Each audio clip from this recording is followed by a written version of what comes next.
Messieurs, dames, bonjour. Monsieur Ducou, nous allons commencer le cours sur les outils d'analyse technique dans quelques instants. Tout d'abord, j'aimerais savoir si vous m'entendez et si vous voyez bien mon écran.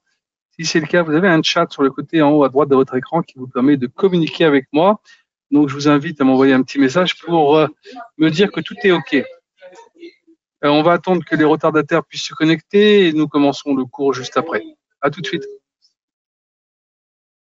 Donc, je pense que tout le monde a pris connaissance des risques sur les marchés. Nous allons donc enlever cet avertissement. Voilà. Et nous allons arriver maintenant sur les marchés. Alors, primo, qu'est-ce que c'est que les outils d'analyse technique et à quoi ça sert? Alors, tout simplement, si on réfléchit bien, c'est la possibilité pour vous, une petite seconde, ce sera la possibilité pour vous de pouvoir analyser un produit et d'essayer d'en deviner, on va dire, la prochaine étape.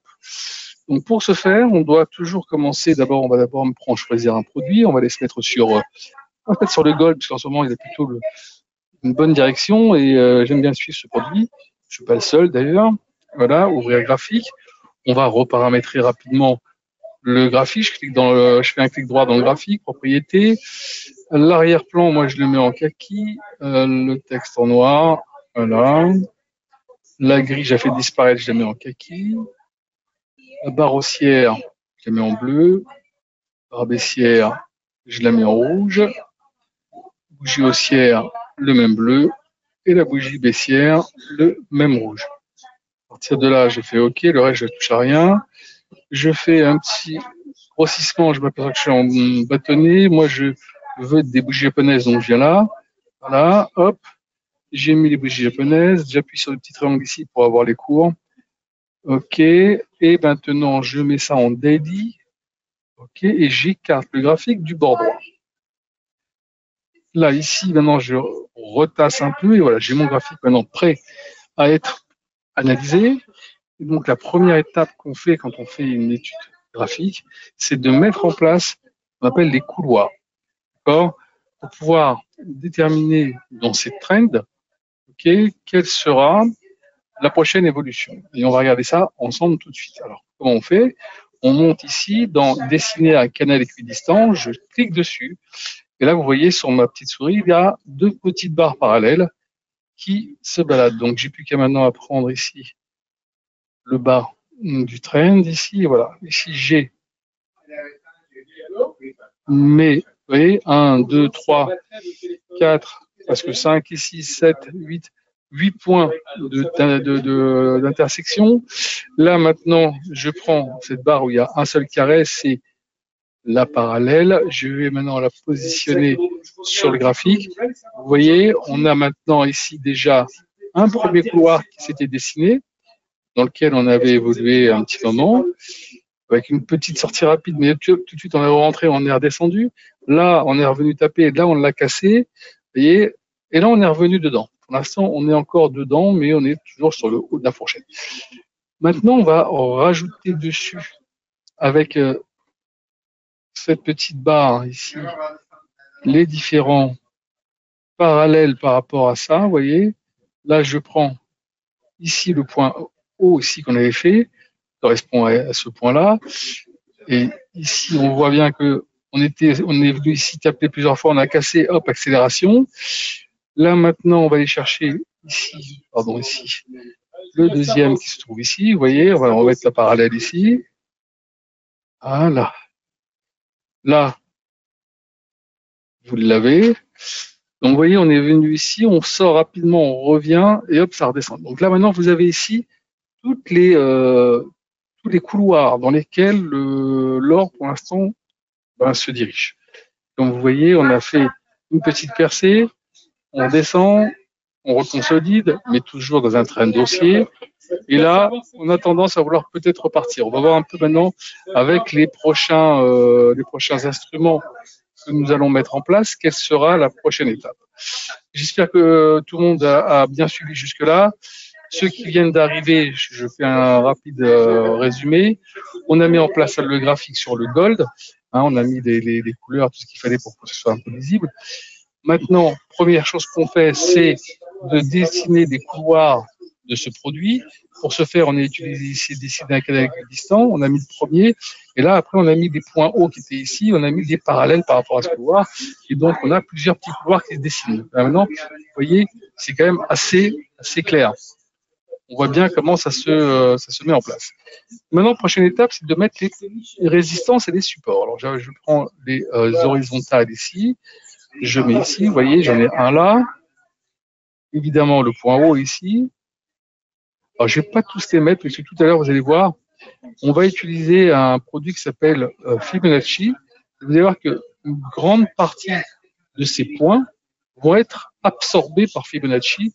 Et donc, quasiment le travail, il est fait par, par ce produit. D'accord? Voilà, ici, on voit bien ici, quasiment là, le point là, ici, correspond à là.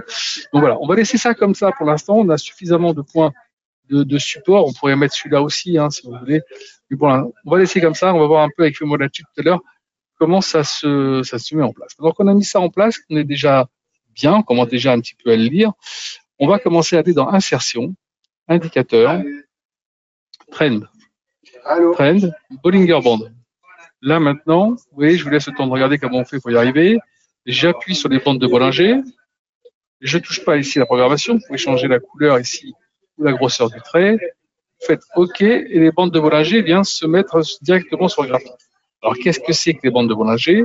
C'est ici une moyenne mobile de 20 jours au milieu, sur laquelle on va calculer des écarts types qui vont vous donner ici les deux courbes qui l'encadrent, en haut et en bas. Auquel cas, alors je vais grossir un peu peut-être, puisqu'on a peut-être besoin d'avoir un peu plus de lecture. Voilà. Voilà. Donc là, maintenant qu'on a mis ça en place, vous voyez ici très bien qu'à chaque fois qu'on tape en haut, ça redescend, ou quand on tape en bas, ça remonte. Donc, vous voyez ici, et là, voilà. Donc c'est pas tout le temps vrai, mais ça se vérifie quasiment à 75%. Donc c'est quand même assez intéressant d'avoir ce produit à disposition sur votre graphique. Ok, jusque-là c'est bon. Je vous rappelle que vous avez un chat. Si vous avez des questions pendant le cours et que vous n'avez pas compris quelque chose, si vous voulez que je revienne dessus, n'hésitez pas. Je vais vous faire un petit hello sur le chat pour ceux qui n'ont pas trouvé. Il y a une flèche rouge, je crois, ou un trait rouge vers le haut à droite de votre écran. Normalement, vous avez accès au chat. Maintenant, je continue. Maintenant qu'on a mis ça en place, je vais retourner dans Insertion, Indicateur, Oscillateur. Voilà. Et je vais sur Red String Index, c'est-à-dire les RSI. Là, je touche à rien, la couleur, voilà, ou la grosseur du trait. Vous faites OK, ça va directement se mettre dans le graphique et vous avez votre RSI. Alors, qu'est-ce que c'est que les RSI? Le RSI, c'est un rapport entre les moyennes des hausses et les moyennes des baisses des 14 derniers jours qui vous donne ce petit graphique qui va aussi entre 0 et 100 et qui va vous donner en fait la force du produit, soit à l'achat, soit à la vente. Est-ce que ce produit est en surachat? Est-ce que ce produit est en survente? Alors, quand on est ici près de 70 ou au-dessus, c'est en surachat. Quand on est près de 30 ou en dessous, c'est que c'est en survente. Et là, comme vous voyez, actuellement, on est à 53. Vous voyez, ici, on voit bien 53. Donc, on est vraiment neutre quasiment sur le produit pour l'instant et qu'il a donc un beau potentiel encore pour bouger. Là, maintenant, on a mis ça en place. Pour l'instant, cette RSI ne nous apprend pas grand-chose, c'est que ça reste neutre, mais on va essayer de la faire parler un peu plus. Comment on fait? On va essayer de prendre ici pour l'encadrer. Et vous voyez ici, on s'aperçoit là ici que c'est un point bas depuis un petit moment, hein, depuis quasiment décembre 2024, on n'est pas descendu en dessous de 42 sur le gold. Donc ça, c'est important de le noter. Là ici, si on se met là, c'est le point haut à 81, mais il y a d'autres petits points qu'on peut encadrer, comme celui-ci. Vous voyez, c'est, on va dire, des points intermédiaires. Donc le canal, maintenant, depuis quasiment avril, se trouve être entre 65 et 42. Et c'est dans ce canal-là que la RSI est en train de bouger. Donc si on arrive à le casser ici, alors on aura l'objectif d'aller chercher un tout petit peu plus haut ici. Par contre, si on n'arrive pas à casser ici, voilà, on est pour l'instant dans la fourchette basse, aux alentours des 42, peut-être un petit peu plus bas si on va chercher un peu plus loin, aux alentours des 40. D'accord? Voilà, pour l'instant, au niveau des RSI, comment ça se lit? Maintenant qu'on a mis ça en place, on peut retourner dans Insertion, Indicateur, Oscillateur, et on va chercher les MACD. MACD, j'appuie dessus, je touche à rien ici, évidemment, je fais juste OK, et voilà, vous avez votre MACD qui est en face de vous, juste en dessous de la RSI. Alors, les MACD, en fait, c'est deux moyennes mobiles exponentielles qui vont vous donner une lecture un peu différente des moyennes mobiles classiques. Donc, comment ça se lit? Vous avez le signal en rouge, vous avez les MACD en bleu. Quand on est au-dessus du signal, quand on est en train d'essayer, comme ici, changer de cap, on voit une petite remontée, début de la hausse, vous voyez, c'est début du rebond. Donc, même si vous ne l'avez pas pris ici, vous pouvez commencer à le prendre là, et hop, dès qu'on casse, accélération haussière. Et au moins, même si vous avez loupé la première bougie, vous ne loupez pas les autres où on voit l'accélération qui se met en place. Maintenant, dès que vous voyez que la MACD devient plus courte par rapport à la précédente, c'est qu'on a peut-être un changement de cap. Attention, là, ça a été la redescente, on a cassé le signal et on est redescendu. Même chose ici pour l'instant, on est là, on se cherche un petit peu, on est plus ou moins à la même hauteur. Si par hasard la prochaine bougie bleue de la MACD était un petit peu au-dessus, vous voulez essayer de titiller pour passer au-dessus du signal, ça serait un signe quand même de reprise fort du produit, on pourrait aller rechercher beaucoup plus haut. Donc ça, il va falloir surveiller. Pour l'instant, ça reste neutre. On est quand même dans l'observation actuellement, c'est encore très délicat de pouvoir se prononcer. Donc, on retourne dans Insertion, voilà, oscillateur. On va chercher les stochastiques. Stochastique, OK, voilà, vous avez les stochastiques. Alors là, stochastique, c'est quoi? À la base, le stochastique, c'est un produit sur la répartition du hasard. Et vous avez un monsieur qui s'appelle George Lane, aux États-Unis, qui a utilisé ce produit sur IBM pour essayer d'en trouver ou d'en tirer une lecture un peu différente de ce qu'il y avait à l'époque. Et il s'est avéré que ça lui donnait des petites informations intéressantes en complément de ce qu'il avait déjà. Donc vous voyez un peu ici, un peu comme sur les MACD, vous avez ici la stochastique en vert et le signal en rouge.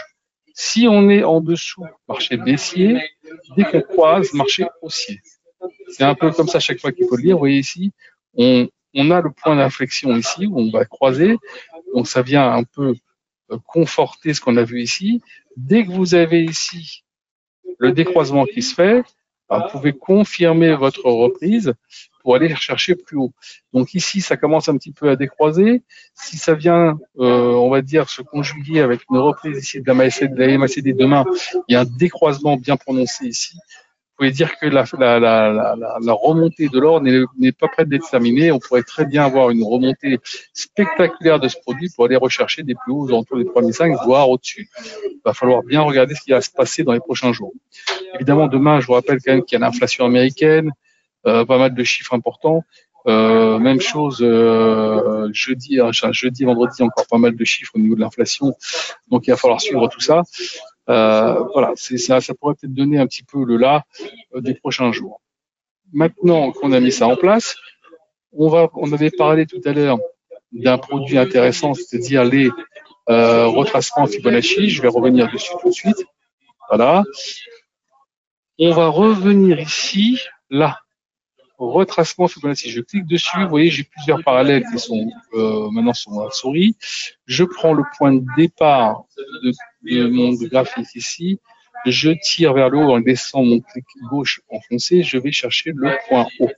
Là, je lâche, et évidemment, vous voyez bien, parce que je vous avais dit tout à l'heure, que toutes les droites qu'on avait mises ici ont bien été absorbées ici, pour la plupart, regardez, elles sont quasiment superposées, donc on ne s'est pas trompé. Voilà, elles sont quasiment toutes prises en compte, à part celle-ci qui n'était pas du tout dans le graphique. Voilà, vous avez quasiment toutes les qui sont là. Bon, je vais remettre ici la bande de Bollinger parce que je l'ai enlevé par hasard.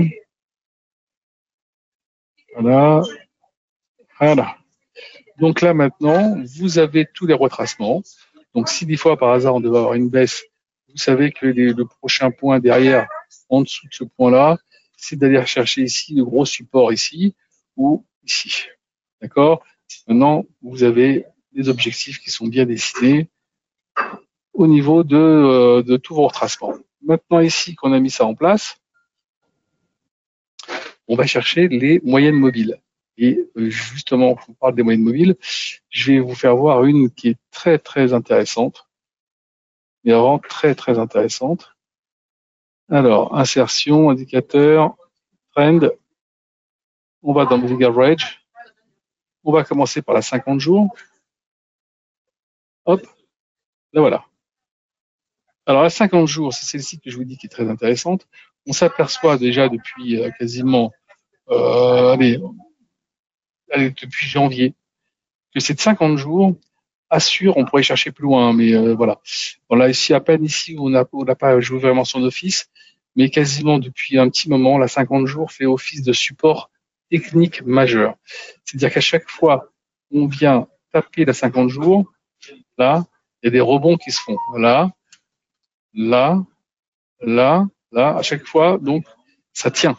Ça tient énormément sur la 50 jours et ça pourrait être quasiment un catalyseur d'une reprise haussière du produit. Donc, tant qu'on ne clôture pas en dessous, le marché, pour l'instant, reste orienté à la hausse et pourrait peut-être même avoir une accélération importante. Donc, vous surveillez toujours qu'on reste au-dessus de cette moyenne mobile 50 jours en clôture. On peut passer dans la journée, comme vous voyez ici ou ici, mais on clôture toujours au-dessus de la moyenne mobile de 50 jours. Et ça, c'est important. Alors, on va aider maintenant toujours dans l'insertion. On va aller chercher les deux autres moyennes mobiles, à savoir la 100 jours. Voilà. On va changer de couleur, évidemment. On ne peut pas laisser avec une couleur pareille. Voilà. Et voilà. Donc là, 100 jours, elle est ici. Elle vient plutôt titiller les retracements de Fibo de 38,2. On est quand même assez loin, on voit bien. Il y a quand même très longtemps qu'on l'a laissé derrière. Depuis quelques mois, on est loin derrière nous. Voilà. Et maintenant, on va aller chercher la dernière moyenne mobile. Alors, c'est la 200 jours. OK. Voilà. La 200 jours. Et je fais OK.